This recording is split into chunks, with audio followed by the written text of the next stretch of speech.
ایسے موقعوں پر دہشت گرد کے واقعات ہوتے ہیں نا، اس لیے کل بھیج دوں گا، اور ویڈیو شام میر کے موبائل میں ہے، میرے پاس نہیں۔ مراد نے کہا تو حریم کی جان میں جان آئی۔ اب اسے صبح سے پہل وہ ویڈیو شام میر کے موبائل سے کسی طرح ڈیلیٹ کرنی تھی۔ سارا دن کام کر کے اس کی جان ہلکان ہو گئی تھی۔ دکھی اور پریشانی میں تو ویسے بھی انسان سے کوئی کام نہیں ہو پاتا۔ ادا سائیں، کاش آپ یہ سب نہ کرتے، کاش آپ صبر سے کام لیتے تو آج ہم ساتھ ہوتے۔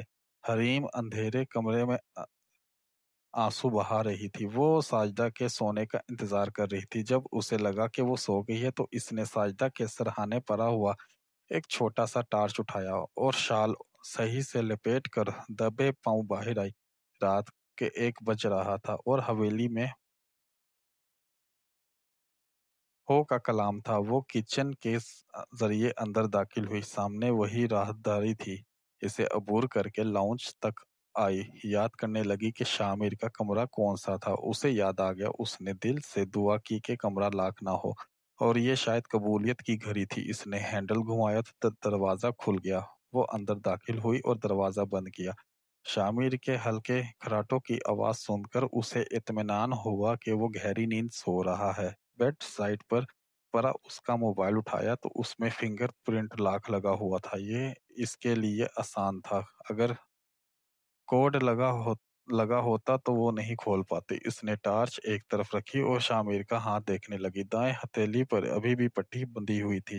حریم کو اندازہ ہو گیا تھا کہ یہ اسے پڑھنے والا پہلا اور آخری تھپڑ تھا۔ اس نے موبائل شامر کے ہاتھ کے قریب کیا اور آرام سے انگوٹھے کی طرف لے گئی۔ اگلے ہی پل شامر نے کروٹ لی اور حریم کا ہاتھ شامر کے دونوں ہاتھوں کے بیچ دب کر رہ گیا۔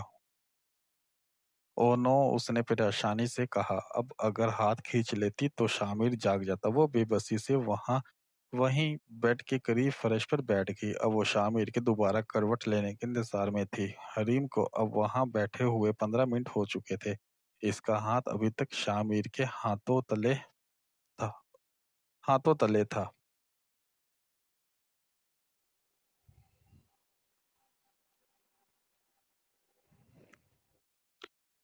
اب وہ ایک ہی پوزیشن میں بیٹھی بیٹھی تھک چکی تھی۔ نیند سے آنکھیں الگ بوجھل تھیں۔ سارے دن کام کی تھکاوٹ، اتنا کام اس کی 7 پشتوں میں سے کسی نے نہیں کیا جتنا آج ایک دن میں اس نے کیا تھا۔ تھکاوٹ کی وجہ سے نیند کا شدید غلبہ تھا اور اسے پتہ ہی نہیں چلا نیند اس پر مہربان ہوگی۔ وہ اپنا سر بیڈ کے کونے سے لگائے سو گئی۔ تھوڑی دیر بعد شامر کروٹ لینے کے لیے جاگا تو اسے کچھ محسوس ہوا۔ پہلے تو وہ سمجھ نہیں آیا کہ کیا ہے۔ پھر اس نے سامنے سوئی ہوئی حریم کو دیکھا تو چونک گیا۔ وہ ٹارچ جو حریم نے رکھی تھی، وہ اس کی روشنی سے شامر اسے آسانی سے دیکھ سکتا تھا۔ اس کی حیرت کی انتہا نہیں تھی۔ اس وقت اس نے دیکھا لمبی گھنی موڑی ہوئی پلکیں، وہ کھو سا گیا۔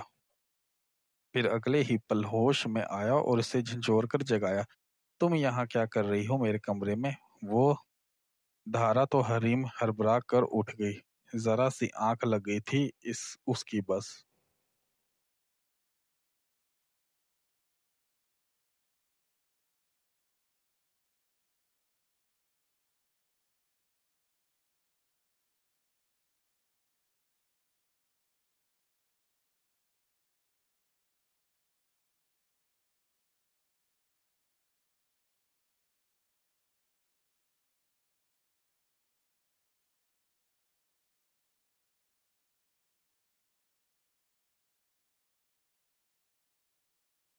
وہ ایک دم کھڑی ہوئی تو شامر کا موبائل اس کے ہاتھ سے گر گیا۔ شامر اپنا موبائل اس کے ہاتھ میں دیکھ کر حیران ہوا۔ وہ سمجھنے کی کوشش کر رہا تھا۔ چوری کرنے آئی ہو تم میرے کمرے میں؟ شامر بھی کھڑا ہو گیا۔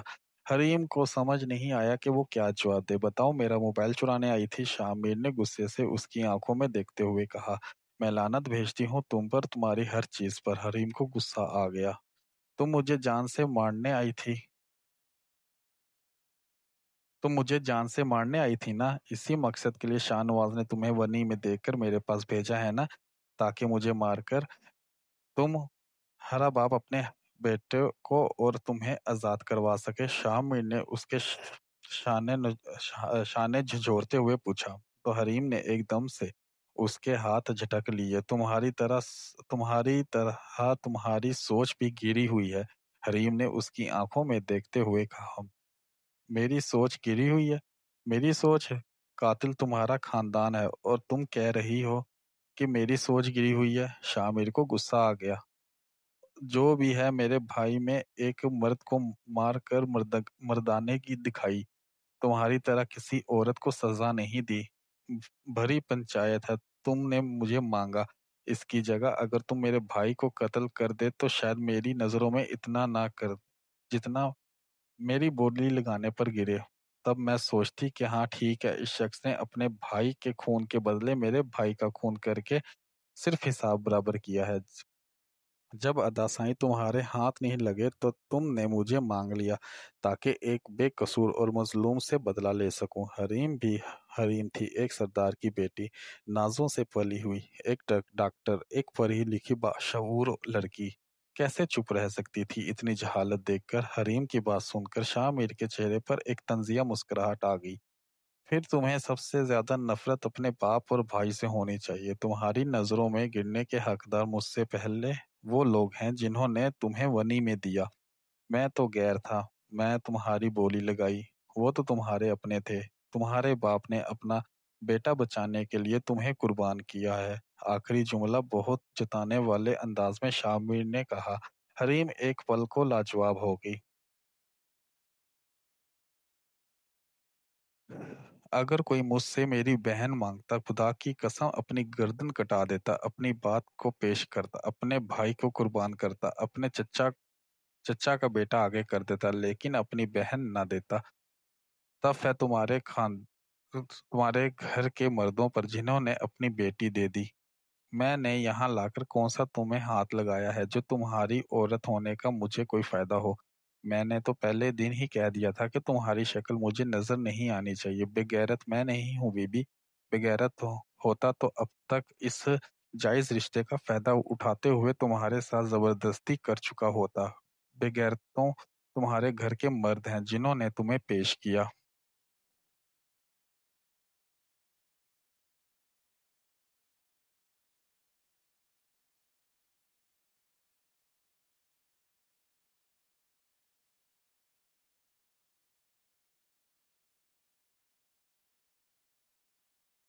شامیر نے اپنی شہادت کی ایک انگلی اس کی طرف پوک کرتے ہوئے کہا۔ حریم میں کچھ بولنے کے لیے لب کھولے مگر سمجھ نہیں آیا کیا بولے۔ اس طرح بتاؤ کہ میرے کمرے میں تم کیوں آئی ہو؟ میرے موبائل کے ساتھ کیا کرنا چاہ رہی تھی؟ ورنہ وہ تھپڑ تمہیں یاد ہوگا۔ شامیر نے کہا۔ میں تمہارے آگے جواب دہ نہیں ہوں، حریم نے فوراً کہا۔ تو کہ نا واقف آداب غلامی ہے ابھی، شامیر نے افسوس سے نفی میں گردن ہلاتے ہوئے کہا۔ کیا مطلب ہے اس بات کا؟ حریم نے پوچھا۔ مطلب یہ کہ بھول جاؤ کہ تم سردار کی بیٹی تھی، بس یہ یاد رکھو کہ تم یہاں غلامی میں آئی ہو اور آداب غلامی سیکھ لو۔ نظریں اور سر جھکا کر میرے سامنے بات کرو، گردن اکڑ کر بات کرنے والی اوقات اب تمہاری نہیں رہی، سردار کی بیٹی نہیں ہو اب تم۔ شامیر نے کہا۔ سردار کی بیٹی نہیں ہوں مگر سردار کی بیوی تو ہوں نا، حریم نے جتانے والے انداز میں اس کی آنکھوں میں آنکھیں ڈال کر کہا۔ ونی میں آئی ہو ایک لڑکی، شامر نے جواب دیا۔ سردار شاہ میر سلطان کے نکاح میں آئی ہوں، اس کی شرعی بیوی ہوں، اور سردار شاہ میرا چاہے جتنا اس حقیقت کو دنیا کے سامنے جھٹلائے مگر اللہ کے سامنے نہیں جھٹلا سکتا۔ اگر غلام بنا کر رکھنا ہے تو مجھے طلاق دو، پھر غلام بناؤ، پھر بیوی نہیں باندی بولو، مجھے کوئی فرق نہیں پڑے گا، حریم نے کہا۔ اس لڑکی نے شاہ میر کو حیران کر دیا تھا کہ شاہ میر کے ذہن میں یہی تصور تھا کہ ایک ڈری سہمی لڑکی ہوگی جو اس کے دھاڑنے پر خوف زدہ ہو کر ایک کونے میں بیٹھ جائے گی، مگر یہ سوچ تھی اس کی آگے بھی سردار کی بیٹی تھی، سرداری شاید اس کی رگوں میں خون کی جگہ دوڑ رہی تھی، اس لیے سارا دن غلاموں کی طرح کام کرنے کے باوجود بھی وہ شاہ میر کے سامنے اکڑ کر کھڑی تھی۔ تمہیں بالکل ڈر نہیں لگ رہا مجھ سے؟ شاہ میر نے پوچھا۔ ضرور لگتا اگر تم مجھے تھپڑ مارنے کے بعد اپنا ہاتھ زخمی نہ کر لیتے تو ڈر لگتا، تم مار کر بھی میری جان